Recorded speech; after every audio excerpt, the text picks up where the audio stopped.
చివరగా ఒంటరిగా ఉండే తల్లిదండ్రులు అంటే ఒంటరిగా ఉండే అమ్మ గాని, నాన్న గాని ఉంటే ఆ పిల్లలకి మీరు ఫైనల్‌గా ఏం చెప్తారు? ఎందుకంటే వీళ్ళు చూడలేరు. పిల్లలు చూడలేరు. అవును. కానీ పెళ్ళికి ఒప్పుకోరు.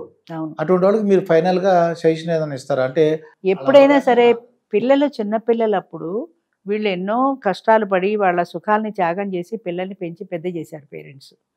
ఇప్పుడు మీరు పెద్దవాళ్ళు అయ్యారు. ఇప్పుడు మీరు తిరిగి వాళ్ళకి ఏమిస్తారు పేరెంట్స్‌కి?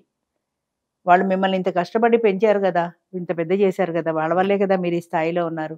అంచేత వాళ్ళ మనసులో ఏముందో తెలుసుకోండి. పిల్లనే నేను చెప్పట్లా, వాళ్ళ మనసులో ఏముంది, వాళ్ళకి ఏ కోరిక ఉంది, ఏది తీరిస్తే వాళ్ళు సంతోషిస్తారు అది ఆలోచించుకోండి. వాళ్ళు తోడు కోరుకున్నారనుకోండి, వాళ్ళకి కావాల్సిన తోడు వాళ్ళకి ఇవ్వండి. మీకు వచ్చిన నష్టమేం లేదు కదా. వాళ్ళు ఎలాగో వాళ్ళు వేరే ఉంటున్నారు, వాళ్ళ కష్టాలు వాళ్ళు పడుతున్నారు, మీ పాటలు మీరు పడుతున్నారు. బాగుంటే 4 రోజులు వెళ్ళి కలిసి వస్తారు, బాగాలేకపోతే ఎవరి దాన్ని వాళ్ళు ఉంటారు. అంతేగాని మా నాన్న మాకు దూరం అవుతాడేమో అని పెళ్లి చేయడం మానేస్తే జీవితం అంతా మీ నాన్న ఒంటరితనంతో బాధపడుతున్నాడు కదా. ఆయనకు కావాల్సిన తోడు ఆయనకి మీరు ఇవ్వనప్పుడు మీరు ఏ రకంగా ఆయనకి హెల్ప్ చేయగలుగుతారు, ఏ రకంగా రెసిప్రికేట్ చేయగలుగుతారు? ఆయన మిమ్మల్ని ఇంత కష్టపడి పెంచినప్పుడు. అలా అంటే ఇప్పటి పిల్లలు ఏమంటున్నారంటే, ఎవడు పెంచమన్నాడు, మేము పెంచమన్నామా, ఎవడు కనమన్నాడు, మేము కనమన్నామా అని అడుగుతున్నారు. కొత్త ట్రెండ్ అది. మీరు కనమనలేదు కానీ కన్నారు కదా. మీ ఇష్టాలతో సంబంధం లేదు, వాళ్ళ ఇష్టాలతో కూడా సంబంధం లేకుండానే మీరు పుట్టారు కదా. నిన్నెవడు పుట్టమన్నాడు అని తిరిగి తండ్రి తల్లి అడిగితే మీరేం జవాబు చెప్తారు? నువ్వు ఎందుకు పుట్టావు, అసలు నన్ను పర్మిషన్ అడిగి పుట్టావా, నువ్వు పుట్టబట్టే కదా నాకు ఇన్ని కష్టాలు వచ్చాయి, ఇంత కష్టపడ్డాను అని వాళ్ళు అడిగితే మీ దగ్గర జవాబు లేదు కదా. అంచేత ఎవరు కన్నారు, ఎవరు కనమన్నారు అని కాకుండా వాళ్ళు ఏదో పెంచారు, పెద్ద చేశారు, పెద్దవాళ్ళని చేశారు, వాళ్ళ శ్రమకి మనం కూడా కొంత వాళ్ళ సంతోషం ఎలా ఉంటే సంతోషంగా ఉంటుందో వాళ్ళని సంతోషపడదాం. వాళ్ళకి కావాల్సిన పార్ట్నర్ వాళ్ళకి ఇస్తే వాళ్ళు సంతోషంగా ఉంటారంటే వాళ్ళు ఇవ్వండి, అభ్యంతరం లేదు. కొంతమందికి పెళ్లి ఇష్టం ఉండదు, ఓకే, పెళ్లి ఇష్టం లేకపోతే మానేసేయి. చేసుకోవాలంటే మాత్రం నువ్వు మా గురించి నువ్వు కంట్రోల్ చేసుకోక్కర్లేదు అని వాళ్ళకి అవకాశం కనుక పిల్లలు ఇచ్చినట్టయితే ఎంతో మంది పెద్దవాళ్ళు ఇంకా బయటకు వస్తారండి. ఎంతో మంది జంటలుగా మారుతారు. కేవలం పిల్లల భయం వల్ల. మొన్ననే మా దాంట్లో సెటిల్ అయ్యారు ఇద్దరు, పేర్లు గుర్తులేవు నాకు. మాట్లాడుకున్నారు, పెళ్లి చేసుకుందాం అనుకున్నారు, అంతా ఫైనల్ అయింది. ఫైనల్ అయిన తర్వాత ఆయన కూతురు ఒప్పుకోలే.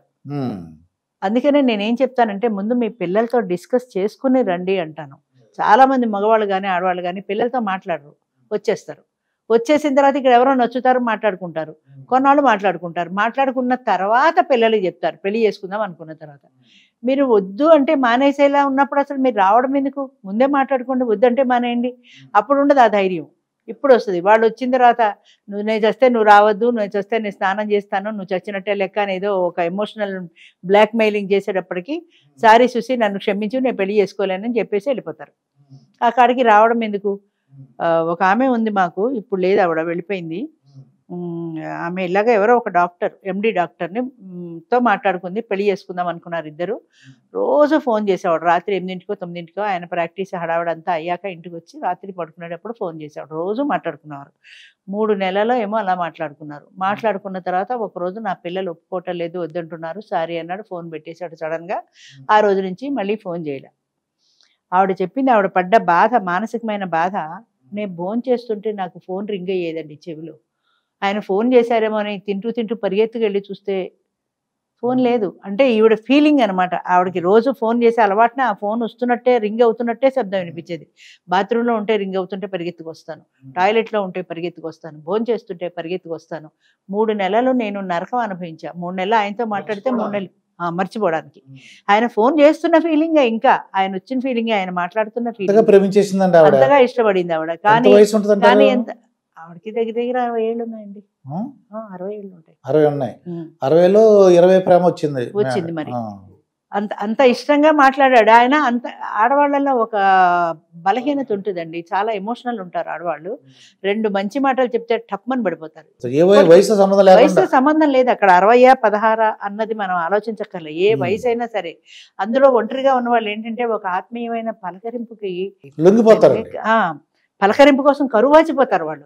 ఆప్యాయంగా ఒక మనిషి పలకరిస్తే చాలు, నువ్వు ఎలా ఉన్నావు అని పలకరిస్తే చాలు, అబ్బా నా మంచి చూసుకునే వాళ్ళు ఒకళ్ళు ఉన్నారు కదా అని ఈజీగా పడిపోతారు. 16 ఏళ్ల పిల్లని పడేయడం ఎంత తేలికో 60 ఏళ్ల వాళ్ళు పడేయడం కూడా అంతే తేలిక నా దృష్టిలో. ఎందుకంటే అందులో వయసు తేడా తప్ప మనసులో తేడా లేదు. వాళ్ళ మనసులో ఇప్పటికీ ఆ ఎమోషనల్ రిలేషన్ అలాగే ఉంది. ఆ ఆత్మీయమైన పలకరింపు కోసమని వాళ్ళు ఇప్పటికీ కరువు వాచిపోయి ఉంటారు. ఎవరైనా వాళ్ళు ఆత్మీయంగా పలకరిస్తే టప్మని పడిపోతారు.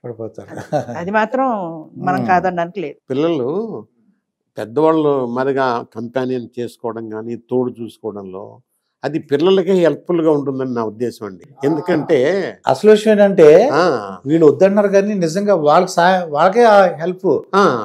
ఇప్పుడు సడన్గా ఒంటరిగా వదిలిపెట్టి పోవడం వాళ్ళు బయట పోతారు. అప్పుడు ఒంటరిగా ఉన్న వదిలిపెట్టడానికి వాళ్ళ గురించి బాధగా ఉంటుంది. ఏదో తోడుంది కదా అని చెప్పి వాళ్ళు ధైర్యంగా వాళ్ళ పనులు చేసుకోవచ్చు. వీళ్ళకు ఫ్రీగా ఉంటుంది. కానీ వాళ్ళకి అడ్వాంటేజ్, పిల్లలకు కూడా ఇది ఒక సౌకర్యం. వాళ్ళ బరువు బాధ్యతలు కూడా కొంచెం తగ్గినట్టు కనపడుతుందని నా ఉద్దేశంలో. కాబట్టి పిల్లలు దీంట్లో అబ్జెక్ట్ చేయడంలో మంచిది కాదనిపిస్తుంది నాకు. అంటే వాళ్ళ భయం ఏంటంటే సింగిల్ పేరెంట్తో ఉన్న వాళ్ళు ఎక్కువగా ఆ వచ్చే వాళ్ళు మమ్మల్ని యాక్సెప్ట్ చేస్తారో లేదో అన్న భయం ఎక్కువ ఉంటుంది పిల్లల్లో. ఇప్పుడు సవితల్లి వచ్చింది అనుకోండి, నన్ను నా తండ్రిని దూరం చేస్తుందేమో, అలాగే సవితండ్రి వచ్చాడు అనుకోండి, నన్ను నా తల్లినే దూరం చేస్తాడేమో అనే భయాలు ఎక్కువ ఉంటాయి. అది వయసులో ఈ ఫీలింగ్స్ వస్తాయండి. ఓల్డ్ ఏజ్ లో ఇలాంటి ఫీలింగ్స్ ఉండవు. ఎందుకంటే ఏదో ఎవరున్నా సహాయం చేయనా అంత ఏదో ఎదురు చూస్తుంటుంది మన మనసు. ఎవరు సహాయం చేస్తే వాళ్ళ మనసే బలతీయడం మన మనసు ఉంటుంది ఈ వయసులో. కాబట్టి అలాంటి మనస్పర్ధాలు రావడానికి కూడా తక్కువే. మెయిన్ థింగ్ తోడు అవసరం. నైట్లో, ఎస్పెషల్ నైట్లో మనం బాత్రూమ్ పోవడానికి కూడా సపోజ్ డిజబుల్ కండిషన్లో అప్పుడు కంపల్సరీగా తోడు ఉండాలండి. మనం బట్ట కట్టుకోవడానికి కూడా ఒక మనిషి తోడు ఉండాలి. అదే మన ఓన్ పిల్లకాయలు కూడా నీ బట్ట సరిగా లొంగి బాగా కట్టుకో, అది కట్టుకున్నా కూడా వాళ్ళు అసహించుకుంటారు. అదే మన కంపానియన్ పక్కన ఉంటే సరి చేసుకోండి నేను ఆమె సరి చేస్తుంది కూడా. అదే ఆపోజిట్ గా వీళ్ళు కూడా సరి చేసుకుంటారు. ఇలాంటి సిచ్యువేషన్లో కంపల్సరీగా తోడు చాలా అవసరం అండి. అది ఒక దాన్ని ఇది అని నిర్వచించలేని ఒక అనుబంధం అండి. భార్యాభర్తల మధ్యన ఉండే సంబంధం ఉంది చూసారా, అది దాన్ని మనం చెప్పడానికి మాట చాలదు, భాష చాలదు. ఒకళ్ళకొకళ్ళు అంటే నువ్వే నా జీవితం అన్నట్లు బ్రతుకుతారు సరా. ఒకళ్ళకి అనారోగ్యం వచ్చిందంటే అక్కడ కళ్ళనీళ్ళు పెట్టుకుని ఒక మనిషి చూసినప్పుడు అయ్యో నా కోసం ఈ మనిషి తపన పడుతోంది అని బెడ్ మీద ఉన్నవాడికి ఎంత అనిపిస్తుంది, నేను బ్రతకాలి అని ఎంత అనిపిస్తుంది, ఆ వ్యక్తి కోసమైనా నేను బ్రతకాలనిపిస్తుంది. అలాగే అది భాషకు అందని భావం అండి. అది భార్యాభర్తల మధ్య ఉండే సంబంధం ఉంది, అది భాషకు అందని భావం. అది అనుభవించిన వాళ్ళకే తెలుస్తుంది. ఇప్పుడు నేను ఒంటరిగా ఎక్కడ ఉన్నానండి ఈ రూమ్లో. మా కోడలు మా కొడుకు ఆ పక్కన ఆ రూమ్లో పండుకున్నారండి. నైట్ నాకు ఎమర్జెన్సీగా నేను లేకుండా లేవలేను. పిలవడానికి అవకాశం లేదు. అప్పుడు పక్కన ఉన్న వాళ్ళకి అర్థం అవుతుంది. చెప్పచ్చు నేను బాత్రూమ్కి వెళ్ళాలి, వస్తావా, లేకపోతే నాకు ఏదో ఇదిగా ఉంది అదిగా ఉంది అని చెప్తాము. కంప్లీట్గా ఏదో ఒకరి వరకు తలుపు కొట్టి పిల్లల్ని లేపి తీసుకొస్తారు కదా. మనం పోలేం కదా అంత దూరం కూడా. అయినా ఈ కాలంలో ఎక్కడున్నారండి, ఒక బెడ్రూమ్ 10 మీటర్లు ఉంటుంది, 10 మీటర్లు ఎక్కువ ఉంటాయి పడుకోవడానికి, చేయడానికి, మాట్లాడుకోవడానికి. అయినా వాళ్ళకు అదే ఒక్కడే ఉన్నాడు కదా ఏమైందని వాళ్ళకు టెన్షన్ తగ్గుతుంది కదా. మనిషి ఉంటే వాళ్ళకు కూడా అనుకూలమే కదా.